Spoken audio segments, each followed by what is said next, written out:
Hi guys, welcome back to ನನ್ನ YouTube channel. Guys, ಮೊನ್ನೆ big boss ಕಡೆಯಿಂದ season 12 promo ಬಿಟ್ಟಿದ್ರು. ಸೊ ಇವಾಗ ಪ್ರೋಮೋ ಮೇಕಿಂಗ್ ವಿಡಿಯೋ ಬಿಟ್ಟಿದ್ದಾರೆ. ಹೇಗಿದೆ ಅಂತ ನೋಡ್ಕೊಬರೋಣ ಬನ್ನಿ. ಅದಕ್ಕಿಂತ ಮುಂಚೆ ಇನ್ನಾರಲ್ಲ ಚಾನಲ್ ಸಬ್ಸ್ಕ್ರೈಬ್ ಮಾಡ್ಕೊಂಡಿಲ್ಲ ಅಂದ್ರೆ ದಯವಿಟ್ಟು ಗೈಸ್ ಸಬ್ಸ್ಕ್ರೈಬ್ ಮಾಡ್ಕೊಂಡಿರಿ ಅಂತ ಹೇಳ್ತಾ ಬನ್ನಿ ಇವಾಗ ಪ್ರೋಮೋ ನೋಡ್ಕೊಬರೋಣ. Fire brand is back. Kichcha sir entry ಗುರು, ಕಡಕ್ ಎಂಟ್ರಿ. ಬಿಗ್ ಬಾಸ್ ವೆಲ್ಕಮ್ ಮಾಡ್ತಾ ಇದ್ದಾರೆ. New look, new style, correct ಆಗಿದೆ. ಎಲ್ಲ ಗ್ರೀನ್ ಸ್ಕ್ರೀನ್ ಹಾಕ್ಬಿಟ್ಟಿದೆ ನೋಡಿ ಫುಲ್ಲು. ಆಕ್ಚುಲಿ ಎಲ್ಲ ನೋಡ್ಬೋದು, ಫುಲ್ ಶೂಟಿಂಗ್ ಹೆಂಗೆ ನಡೀತದೆ ಅಂತ ನೋಡ್ಬೋದು. ಬಿಗ್ ಬಾಸ್ ಬೇರೆ ಇಂದಿನ ಜಲಕ್ all the best, all the best ಹೇಳ್ತಿದ್ದಾರೆ ಬಾದ್ಶಾ ಅವರು.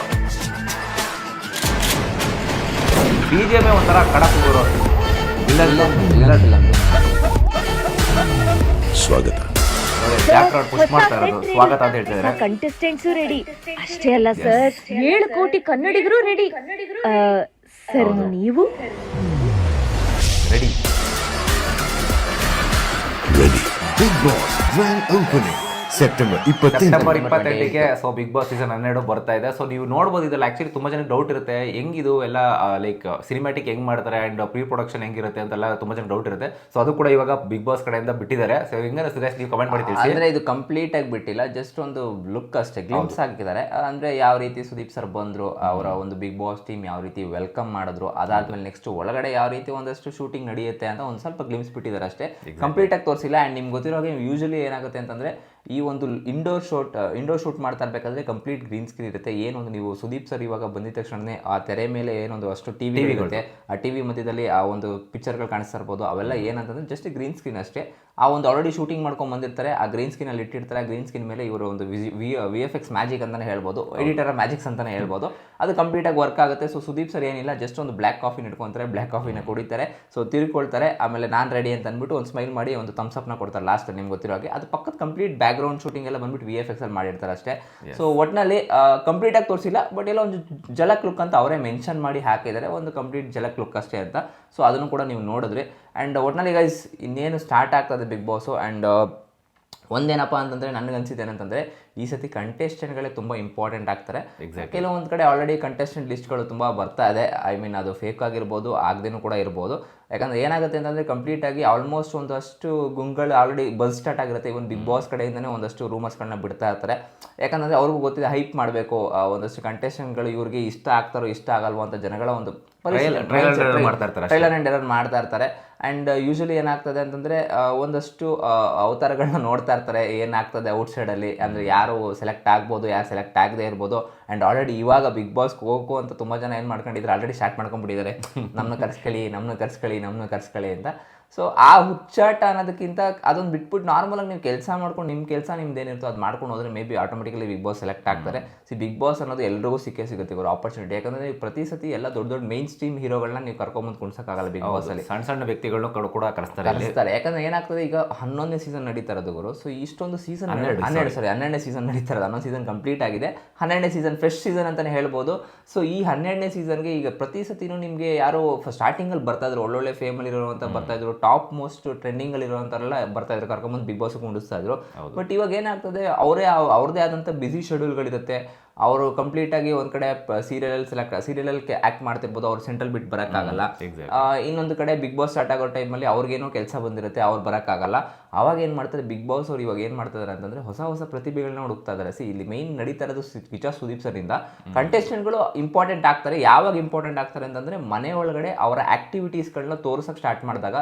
ಫಾರ್ ಎಕ್ಸಾಂಪಲ್ ಲಾಯರ್ ಜಗದೀಶ ತಗೊಳ್ಳಿ, ಯೂಟ್ಯೂಬಿಂದ ನಮಗೆ ಪರಿಚಯ ಆಗಿತ್ತು. ಅಂದರೆ ಅವರು ಏನೋ ಒಂದು ಸಣ್ಣ ಪುಟ್ಟ ಕಾಂಟ್ರವರ್ಸೀಸ್ಗಳು ಮಾಡ್ತಾ ಇದ್ರು, ಅದು ನಾವು ನೋಡಿ ಮಜಾ ತಗೊಳ್ತಾ ಇದ್ವಿ. ಬಟ್ ಕಂಪ್ಲೀಟಾಗಿ ಅವ್ರ ಬಗ್ಗೆ ನಮ್ಗೆ ಏನು ಅಂತ ಗೊತ್ತಿರಲಿಲ್ಲ. ಬಟ್ ಅವರು ಒಳಗಡೆ ಹೋದಾಗ ನಾವು ಅವ್ರನ್ನ ರಿಸರ್ಚ್ ಮಾಡಿದ್ದಾಯ್ತು. ಓಕೆ, ಈ ಥರ ಎಲ್ಲ ಮಾಡ್ತಿದ್ರು ಇವರು, ಕ್ರೇಜಿನೆಸ್ ಇತ್ತು ಅವ್ರ ಐಡಿಯಾಸ್ಗಳು ಅಂತ.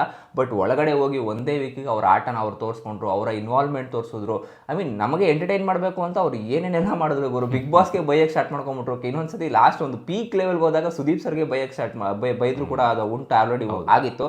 ಸೊ ಅವಾಗ ಎಲ್ಲೋ ಒಂದು ಕಡೆ ತಪ್ಪು ಅಂತ ಅನ್ನಿಸ್ತು. ನೀವು ಲೈಕ್ ಒಂದು ಜನಗಳ ಎಂಟರ್ಟೈನ್ಮೆಂಟ್ ಮಾಡೋದಕ್ಕೋಸ್ಕರ ಇಂಡಿವಿಜುವಲ್ಗೆ ರೆಸ್ಪೆಕ್ಟ್ ಕೊಡದೇ ಇದ್ದಾಗ ಎಲ್ಲೋ ಒಂದು ಕಡೆ ಅದು ಯಾರಿಗೂ ಕೂಡ ಇಷ್ಟ ಆಗಲ್ಲ. ಇವಾಗ ನಮಗೂ ಕೂಡ ಅದು ಇಷ್ಟ ಆಗಿಲ್ಲ. ಎಸ್ಪೆಷಲಿ ಸುದೀಪ್ ಸರ್ ಅಂತ ನಮ್ಮ ನಟರಿಗೆ ಬೈದಾಗ ನಮಗೂ ಕೂಡ ಕೋಪ ಬಂದಿತ್ತು. ಬಟ್ ಎಲ್ಲೋ ಒಂದು ಕಡೆ ಅದೊಂದು ಪಾರ್ಟ್ ಬಿಟ್ಟರೆ, ಬಟ್ ಎಂಟರ್ಟೈನ್ಮೆಂಟ್ ಅಂತ ವಿಭಾಗ ಅಂತ ಬಂದಾಗ ಏನು ಚೆನ್ನಾಗಿ ಮಾಡಿದ್ರು ಅಂತಂದರೆ ನಾವೇ ಕಂಪ್ಲೀಟ್ ಫ್ಯಾನ್ ಆಗಿಬಿಟ್ವಿ ಅವ್ರಿಗೆ. ಸೊ ಎಲ್ಲ ಒಂದು ಕಡೆ ಇವಾಗ ಈ ಸೀಸನಲ್ಲಿ ಯಾರು ಬರ್ತಾರೋ ಒಂದ್ಸಲಷ್ಟು ಸ್ವಲ್ಪ ತಲೆಯಲ್ಲಿ ಇಟ್ಕೊಂಡಿರ್ಬೇಕು. ಯಾಕಂದರೆ ಬಿಗ್ ಬಾಸ್ ಯಾರು ಡೌ ಮಾಡೋಕ್ಕಾಗಲ್ಲ, ಗುರು ಬಂದ್ಬಿಟ್ಟು ನಾನು ಬಿಗ್ ಬಾಸ್ ನೋಡಿಲ್ಲ ಅಂತ ಯಾರು ನೋಡಿಲ್ಲ ಅಂತ ಡೌ ಅಂತೂ ಮಾಡೋಕ್ಕಾಗಲ್ಲ. ಬಿಗ್ ಬಾಸ್ ಅನ್ನೋದು ಆಲ್ರೆಡಿ ನೋಡೇ ಇರ್ತಾರೆ. At least full season complete season ನಾನು ನೋಡೋಕ್ಕಾಗಲ್ಲ. ನಾನು ಹೇಳ್ತೀನಿ ಕೆಲವೊಬ್ಬರು ಏನಂತಂದರೆ ಬಿಸಿ ಶೆಡ್ಯೂಲಲ್ಲಿ ಸ್ಯಾಟರ್ಡೆ ಸಂಡೇ ಎಪಿಸೋಡ್ ನೋಡ್ತಾ ಇರ್ತಾರೆ. ಆ ಸುದೀಪ್ ಸರ್ ಏನು ಹೇಳ್ತಾರೋ ಅದನ್ನು ತಲೆಯಲ್ಲಿ ಇಟ್ಕೊಂತಾರೆ ಅಷ್ಟೇ. ವೀಕ್ ಡೇಸಿಂದ ನೋಡಿರಲ್ಲ. ಇನ್ನು ಕೆಲವರು ಏನಂತಂದರೆ ಒಂದು ಸೀಸನ್ ಆದರೂ ನೋಡೇ ಇರ್ತಾರೆ. ಐಡಿಯಾ ಇರುತ್ತೆ, ಓಕೆ ಬಿಗ್ ಬಾಸ್ ಅಂದರೆ ಏನು, ಬಿಗ್ ಬಾಸ್ ಅಂದರೆ ನಾನು ಒಳಗಡೆ ಯಾವ ರೀತಿ ಇರಬೇಕು, ನನ್ನ ವ್ಯಕ್ತಿತ್ವದಲ್ಲಿ ನಾನಿದ್ದರೆ ಆಟೋಮೆಟಿಕಲಿ ಜನಗಳೇ ಗೆಲ್ಸ್ಕೊಂಡು ಹೋಗ್ತಾರೆ. ಜನಗಳಿಗೆ ನನ್ನ ವ್ಯಕ್ತಿತ್ವ ಇಷ್ಟ ಆಯಿತು ಅಂತಂದರೆ ಜನಗಳೇ ಗೆಲ್ಲಿಸ್ತಾರೆ. ನೀನು ನಾಟಕ ಆಡೋ ಅವಶ್ಯಕತೆ ಇಲ್ಲ ಅಂತ ಅಲ್ಲೇ ಕಂಪ್ಲೀಟಾಗಿ ಗೊತ್ತಾಗ್ಬಿಡುತ್ತೆ. ಸೊ ಇಷ್ಟೆಲ್ಲ ನೋಡಿ, ಫಾರ್ ಎಕ್ಸಾಂಪಲ್ ಇವಾಗ ಹನುಮಂತದೇ ತಗೊಳ್ಳಿ, ಎಲ್ಲಿಂದನೋ ಸಿಟಿಯಿಂದ ಅವರು ಕ್ಲಿಕ್ ಆಗಿದ್ದು. ಹೌದು, ಅದು ವರ್ಲ್ಡ್ ಕಾರ್ಡ್ ಎಂಟ್ರಿ 4 ವೀಕ್ ಬಿಟ್ಕೊಂಡೇನೋ ಬಂದಿದ್ದು ಅನ್ಕೊಂತೀನಿ. ಅವರು 4ನೇ ವೀಕ್ ಬಿಟ್ಕೊಂಡ್ಬಂದು ವರ್ಲ್ಡ್ ಕಾರ್ಡ್ ಎಂಟ್ರಿ ಆಗಿ ಬಂದು ಎಲ್ಲೋ ಒಂದು ಕಡೆ ಜನಗಳು ಅವ್ರನ್ನ ನೋಡಿ ಗೆಲ್ಲಿಸ್ತಾರೆ ಅಂತ ಒಂದು ಐಡಿಯಾ ಇತ್ತು. ಆಕ್ಚುಲಿ ಸ್ಟಾರ್ಟಿಂಗ್ ಅಲ್ಲಿ ಇದ್ದಿದ್ದೇ ಬೇರೆ, ಹೋಗ್ತಾ ಹೋಗ್ತಾ ಅಲ್ಲಿ ಹೊಂದ್ಕೊಂಡಿದ್ದೇ ಬೇರೆ. ಸೊ ಸ್ಟಾರ್ಟಿಂಗ್ ಅಲ್ಲಿ ಭಯ ಪಡ್ತಾ ಸ್ಟಾರ್ಟಿಂಗ್ ಬಂದ ತಕ್ಷಣ ಮಾರ್ಕ್ಸ್ ಕೊಡಬೇಕು ಅಂತ ಒಂದು ಟಾಸ್ಕ್ ಬರುತ್ತೆ. ಅವಾಗ ಏನ್ ಕೊಡ್ಲಿ ಹೆಂಗ್ ಕೊಡ್ಲಿ ಅಂತ ಅವ್ರು ಭಯದಿಂದ ಇದು ಮಾಡ್ತಾ ಇದ್ರು. ಸೊ ಅದಾದ್ಮೇಲೆ ಹೋಗ್ತಾ ಹೋಗ್ತಾ ಹೋಗ್ತಾ ಅವರು ಧನರಾಜ್ ಅವ್ರಿಗೆ ಬುದ್ಧಿ ಹೇಳಕ್ ಸ್ಟಾರ್ಟ್ ಮಾಡ್ಕೊಂಡ್ರು. ಸೊ ನೀನ್ ಹಿಂಗಿರ್ಬೇಕು. ಆಕ್ಚುಲಿ ನಾನು ಧನರಾಜ್ ಅವ್ರಿಗೂ ಒಂದು ಹ್ಯಾಟ್ಸ್ ಆಫ್ ಹೇಳಲೇಬೇಕು. ಯಾಕಂದ್ರೆ ಅವ್ರು ಯಾವ ರೀತಿ ಕಾಂಟ್ರಿಬ್ಯೂಟ್ ಮಾಡಿದ್ರು ಆ ಹನುಮಂತುಗೆ ಅಂತಂದ್ರೆ ಲೈಕ್ ಕಂಫರ್ಟ್ ಫೀಲ್ ಮಾಡ್ತಾರೆ. ಯಾಕಂದ್ರೆ ಧನರಾಜ್ ಅವ್ರು ಸ್ಟಾರ್ಟಿಂಗ್ ಬಂದಾಗ ಅವರು ಕೂಡ ಅದೇ ಸ್ವಲ್ಪ ಭಯ ಪಡ್ತಾ ಇದ್ರು. ಅವ್ರ ಹತ್ರ ಟ್ಯಾಲೆಂಟ್ ಇತ್ತು, ಬಟ್ ಅದನ್ನ ಆಚೆ ತೆಗಿಬೇಕು ಅಂತಂದಾಗ ಒಂದು ಕಂಫರ್ಟ್ ಝೋನ್ ಅನ್ನೋದು ಬೇಕಾಗಿತ್ತು. ಸೊ ಧನರಾಜ್ ಅವ್ರು ಎಲ್ಲೋ ಒಂದ್ ಕಡೆ ಒಂದು ಸ್ವಲ್ಪನೇ ತೋರಿಸಿ ಧೈರ್ಯ ತೋರಿಸಿ ತಗೊಂಬಂದ್ರು. ಬಟ್ ಹನುಮಂತುಗೂ ಅದೇ ರೀತಿ ಧೈರ್ಯ ತುಂಬಿದ್ರು ಯಾರಪ್ಪ ಅಂದ್ರೆ ಧನರಾಜ್ ಅವರು ಜೊತೆಗೆ ಇದ್ರು. ಬಟ್ ಆದ್ಮೇಲೆ ಹನುಮಂತು ಯಾವ ರೀತಿ ಧೈರ್ಯ ಬಂದ್ಬಿಡ್ತು ಅಂತಂದ್ರೆ ಧನರಾಜ್ಗೆ ಧೈರ್ಯ ಹೇಳಕ್ ಸ್ಟಾರ್ಟ್ ಮಾಡ್ಕೊಂಡ್ರು. ಸೊ ಎಲ್ಲೋ ಒಂದ್ ಕಡೆ ಅವರಿಬ್ಬರು ಜೋಡಿ ಚೆನ್ನಾಗಿತ್ತು. ಹೆಂಗೆ ನಾವು ಇವಾಗ ಲೈಕ್ 11ನೇ ಸೀಸನಲ್ಲಿ ನಿಮ್ಗೆ ಗೊತ್ತಿರೋ 10ನೇ ಸೀಸನಲ್ಲಿ ನಿಮ್ಗೆ ಗೊತ್ತಿರೋ ಹಾಗೆ ನಮ್ಮ ಸಂತು ಪಂತು ಅವರ ಜೋಡಿ ಹೆಂಗಿತ್ತು, ನಮ್ಮ ವರ್ತೂರ್ ಸಂತೋಷ್ ಆಗಿರ್ಬೋದು, ಆಮೇಲೆ ತುಕಾಲಿ ಸಂತೋಷ್ ಆಗಿರ್ಬೋದು, ಆ ಜೋಡಿ ಯಾವ ರೀತಿ ಕಂಟಿನ್ಯೂಸ್ ಆಗಿ ಲೈಕ್ ಒಂದ್ ಸ್ವಲ್ಪ ಆಚೆಗಡೆಗೆ ಜನಗಳಿಗೆ ಇಷ್ಟ ಆಯ್ತು. ಆ ರೀತಿ ಜೋಡಿ ಇವ್ರದ್ದು ಕೂಡ ಇಷ್ಟ ಆಯ್ತು, ದೋಸ್ತ ಅಂತ. ಸೊ ಈ ಸೀಸನ್ ಅಲ್ಲೂ ಒಂದು ಜೋಡಿ ಬರ್ಬೋದು. ಅದು ಯಾವ ಜೋಡಿ ಅಂತ ಗೊತ್ತಿಲ್ಲ. ಅದು ಆಕ್ಚುಲಿ ಆರ್ಗ್ಯಾನಿಕ್ ಆಗಿ ಆಗ್ಬೇಕು, ಅದು ಫೇಕ್ ಆಗಿ ಮಾಡಕ್ ಆಗಲ್ಲ. ನಾವು ಯಾವ ರೀತಿ ಔಟ್ ಸೈಡ್ ಅಲ್ಲಿ ಕೆಲವರು ಫ್ರೆಂಡ್ಸ್ ನ ಕರ್ಕೊಂಡ್ಬಂದು ಒಳಗಡೆ ಬಿಟ್ಟಾಗ ದ್ವೇಷ ಆಗಿರೋದು ಕೂಡ ನಾವು ನೋಡಿದ್ವಿ. ಫಾರ್ ಎಕ್ಸಾಂಪಲ್ ಕಾರ್ತಿಕ್ ಮತ್ತೆ ಅವರು, ಸೊ ಅವರಿಬ್ರು ಕೂಡ ನಿಮ್ಗೆ ಗೊತ್ತಿರೋ ಹಾಗೆ ಫುಲ್ ಫ್ರೆಂಡ್ಸ್ ಅಂತ ಹೇಳ್ತಾರೆ. ಆಚೆಗಡೆ ಲೈಕ್ ಚೆನ್ನಾಗೇ ಇದ್ರು, ಒಂದೇ ಕಡೆ ಇಂಡಸ್ಟ್ರಿಲ್ ವರ್ಕ್ ಮಾಡ್ತಿದ್ದವರು. ಬಟ್ ಒಳಗಡೆ ಕರ್ಕೊಂಡ್ಬಂದಾಗ ಯಾವ ರೀತಿ ಕಂಪ್ಲೀಟ್ ಡಿಫ್ರೆಂಟ್ ಇಂಡಿವಿಜುವಲಿಟೀಸ್ ಆಚೆಗಡೆ ಬಂತು ನಿಮ್ಗೆ ಚೆನ್ನಾಗಿ ಗೊತ್ತಿದೆ. ಸೊ ಆ ರೀತಿನೂ ಕೂಡ ಆಗಬಹುದು ಬಿಗ್ ಬಾಸ್ ಅಲ್ಲಿ. ಸೊ ಒಟ್ಟಲ್ಲಿ ಗೈಸ್ ನಿಮ್ಗೇನು ಅನ್ಸುತ್ತೆ, ಈ ಸತಿ ಮೇನ್ ಕಂಟೆಸ್ಟೆಂಟ್ ಇಂಪಾರ್ಟೆಂಟ್ ಆಗ್ತಾರಾ, ಇಲ್ಲಾಂದ್ರೆ ಸುದೀಪ್ ಸರೇ ಕ್ಯಾರಿ ಆನ್ ಮಾಡ್ಕೊಂಡು ಹೋಗ್ತಾರೆ ಕಂಪ್ಲೀಟ್ ಸೀಸನ್ನ?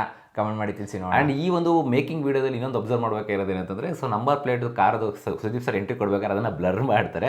ಸೊ ಏನಕ್ಕೆ ಯಾರು ಬ್ಲರ್ ಮಾಡ್ದಂಗೆ ಇದುವರೆಗೂ ಗೊತ್ತಿಲ್ಲ. ಬಟ್ ನೀವೇ ಸುದೀಪ್ ಸರ್ ಕಾರ್ ಅಂತ ಬಂದರೆ ನೀಟಾಗಿ ಗೊತ್ತಾಗುತ್ತೆ. ಸೈಡಲ್ಲಿ ಸಿಂಬಲ್ ಹಾಕಿರ್ತಾರೆ.